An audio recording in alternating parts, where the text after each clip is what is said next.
Good morning all of you. आज हम लोग केमिस्ट्री में पढ़ेंगे, है ना, क्लास 10 केमिस्ट्री लेसन 1। उसमें एक टॉपिक है डिस्प्लेसमेंट रिएक्शन, है ना, जिसको हिंदी में विस्थापन अभिक्रिया कहते हैं। तो चलिए देखते हैं डिस्प्लेसमेंट रिएक्शन किसे कहते हैं। ठीक है। When a more reactive metal displaces A least reactive metal, यानी वैसा रिएक्शन जिसमें एक मोर रिएक्टिव मेटल अपने से लिस्ट रिएक्टिव मेटल को डिस्प्लेस कर देता हो, हटा देता हो फ्रॉम सॉल्ट सॉल्यूशन। वैसा रिएक्शन जिसमें एक मोर रिएक्टिव मेटल अपने से लिस्ट रिएक्टिव मेटल को डिस्प्लेस कर देता हो, है ना, सॉल्ट सॉल्यूशन से, है ना, सॉल्ट सॉल्यूशन से डिस्प्लेस कर देता हो, तो ऐसे रिएक्शन को कहते हैं डिस्प्लेसमेंट रिएक्शन, है ना। वंस अगेन डेफिनेशन को देखते हैं।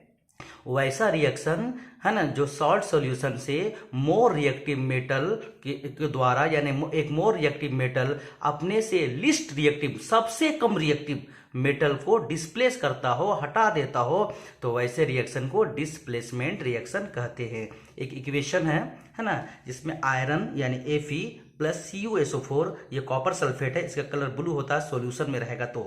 तो अगर कॉपर सल्फेट सॉल्यूशन में आयरन हम अगर मिलाते हैं, आयरन से रिएक्शन करवाते हैं, तो आयरन जो है कॉपर मेटल की तुलना में, है ना, ज्यादा रिएक्टिव है। तो जैसे इसको रिएक्शन करवाते हैं, आयरन क्या करता है, कॉपर सल्फेट सॉल्यूशन से कॉपर को हटा देता है ना, हटा देता है, क्योंकि कॉपर जो है लिस्ट रिएक्टिव मेटल है और आयरन मोस्ट रिएक्टिव मेटल है इसकी तुलना में, है ना।